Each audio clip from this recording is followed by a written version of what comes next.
Hello you lovely lot and welcome to my channel. I'm Katie and today we are going beyond the box. And the box being the June SCRAWLRBOX. First of all, I want to say a massive thank you to everyone who's shown their concern. I am okay, I've just got a horrible cold and it's from moving and all the dust and everything, and I get one every time I move house. Not that that happens a lot, but I always get a memorable cold from afterwards, and unfortunately I just so happen to be positive for the you-know-what going around the world right now. Apart from having a lot of rubbish on my chest and blocked sinuses, I'm okay. I'm very sad though that I have lost my sense of taste and smell. I can't even enjoy a cup of tea now. I mean, I'll still make one, but it's not the same.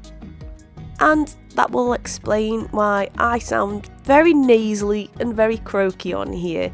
I'm on the better side of it all, but as we all know, the symptoms can linger, and they are a little bit. But thank you for all of your lovely well wishes, and I will be okay. I'm kind of young, I'm pretty active, I'm pretty healthy, so I think I'm going to be okay, but thank you.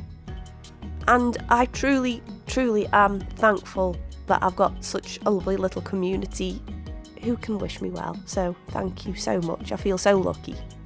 Anyway, let's talk about painting. So, I'm sure you've seen that I crunched down the Derwent watercolour pencils into a palette and did a very nice textured wet and wet wash, just mixing that shimmery pink from the Jackman's pot with that yellowy colour that we had with the colour pencils, and I like that, and it's all nice and I'm going to say ethereal.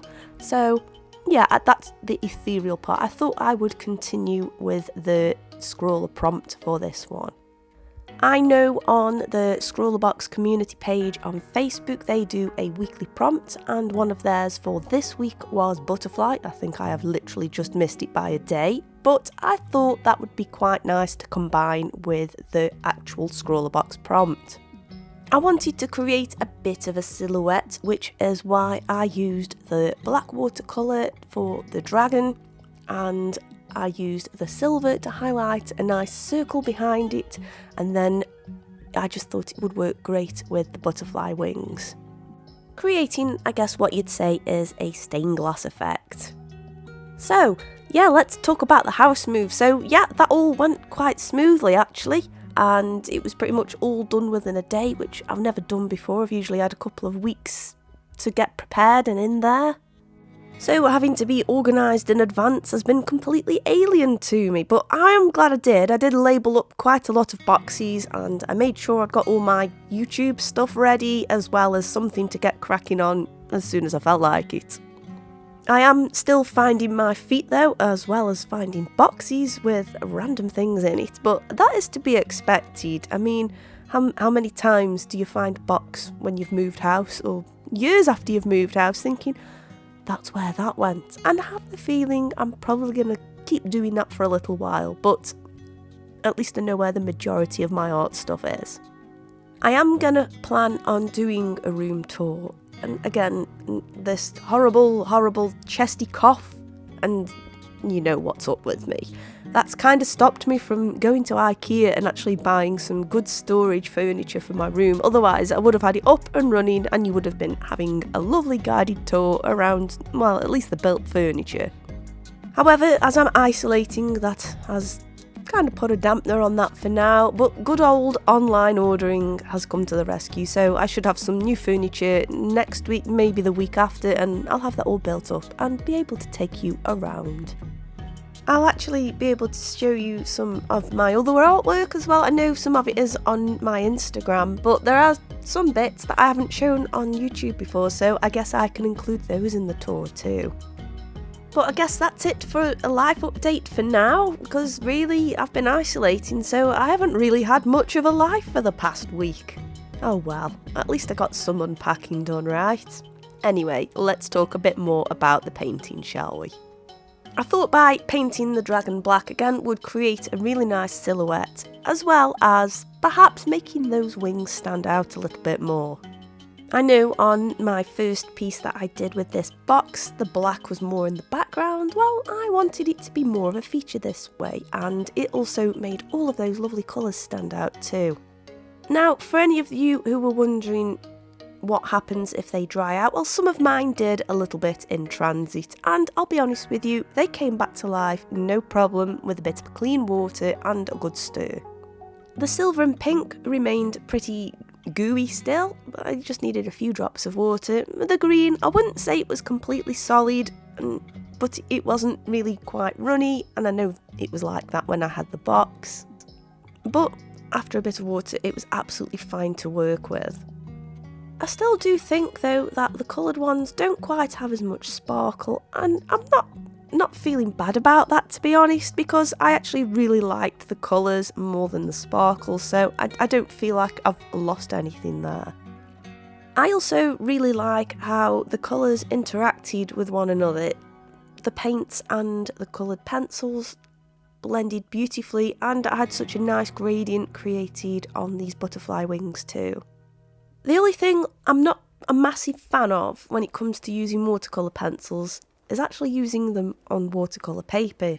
Well, to be specific, textured watercolour paper. I tend to find that in general watercolour pencils do tend to have a more crumbly lead, and I guess that's so they absorb water quicker. However, the downside is if you snag it on a little dimple in the paper, especially if it's textured, it does cause the lead to break a little bit, for me anyway. So I did have a little bit of difficulty adding the outlines on, and that's why I tend not to add it directly to the paper very often. If we had a nice smooth hot press, I'd be on it like a shot. However, this wasn't, so I had to use my initiative a little bit. I did, however, use it to add a more intense outline to the wings, and let me tell you, I had to sharpen that pencil quite a bit. To increase the intensity, I didn't use clean water, I actually used what I diluted in the palette and continued using that black to dilute what was on the page, and I am really happy with how that turned out, and I'm glad it actually melted the pencil enough for it to create a solid line. I did, however, have to use a finer brush for this. I actually really liked the one that we had in the SCRAWLRBOX. It had got a nice snap and held plenty of water, but I just needed something a little bit more finer, so I just grabbed one, well, any one that I could find, and went ahead and used my own. So that's the only cheating I did here. Well, that and the penciling it out beforehand, but that never really counts, does it? I really like how this deep outline has made those colours as well underneath the wings really stand out.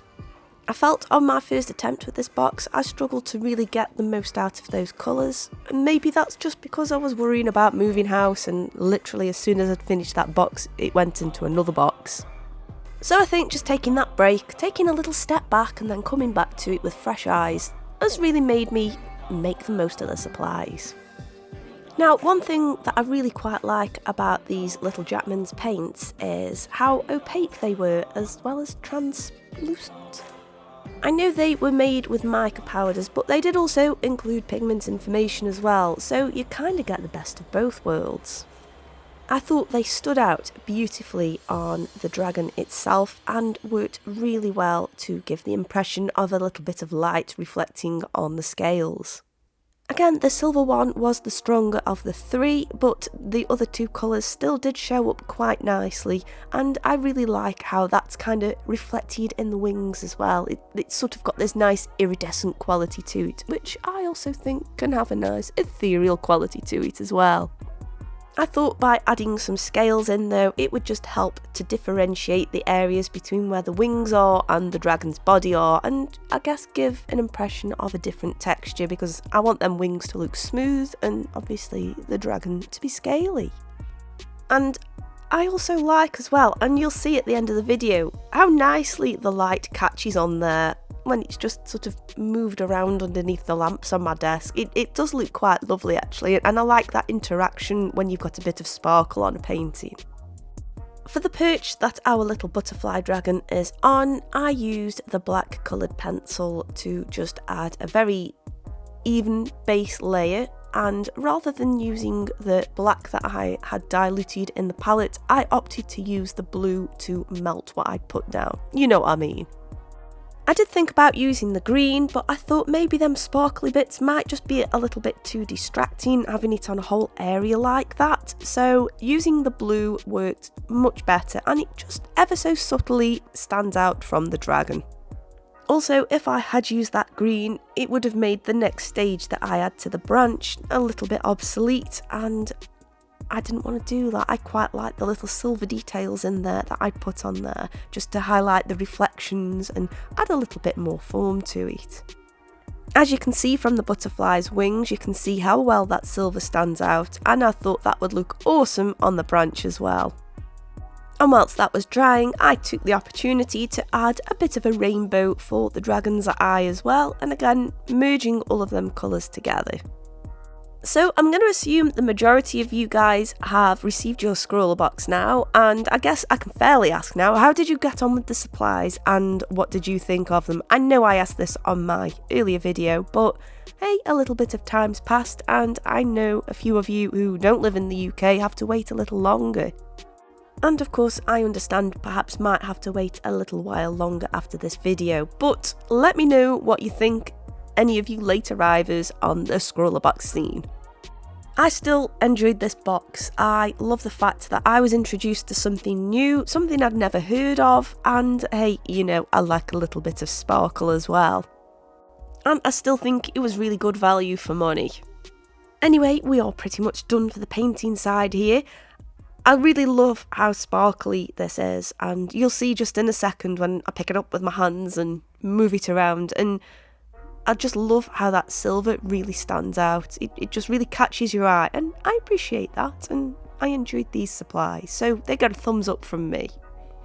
I just want to say thank you again for all of your well wishes. It really does mean a lot to me, and I feel really blessed that you sent them to me, so thank you. There should be some more videos on screen for you to enjoy, and in the meantime, I will see you on the next video. Bye!